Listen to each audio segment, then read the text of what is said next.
भरी मजलिस के अंदर एक सहाबी ने सवाल किया, या रसूलल्लाह आपको सबसे ज्यादा किससे प्यार है, सबसे ज्यादा किससे मोहब्बत है? तो हुजूर ने भरी मजलिस के अंदर ये ऐलान किया, मुझे सबसे ज्यादा प्यार अपनी बीवी आयशा से। तो जो सवाल पूछने वाला था उसने कहा, या रसूलल्लाह मेरे मर्दों में से पूछा है, मर्दों में से आपको सबसे ज्यादा किससे प्यार है? तो हुजूर फिर हजरत आयशा का नाम लेके आए कि मुझे सबसे ज्यादा आयशा के बाप से प्यार है। हुजूर अलैहिस्सलाम घर गए तो हजरत आयशा पानी पी रही थी, तो हुजूर ने फरमाया, आयशा थोड़ा सा पानी मेरे लिए भी बचाना। जब हजरत आयशा ने पानी बचाया तो हुजूर ने फरमाया, आयशा कहाँ होठ लगा के आपने पानी पिया है, अल्लाह का महबूब भी वहां से पानी पीना चाहता।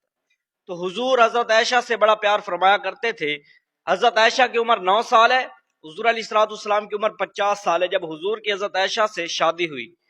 हजरत आयशा फरमाती हैं, हुजूर मुझे आटा खुद गूंद के दिया करते थे, घर के अंदर झाड़ू लगाया करते थे।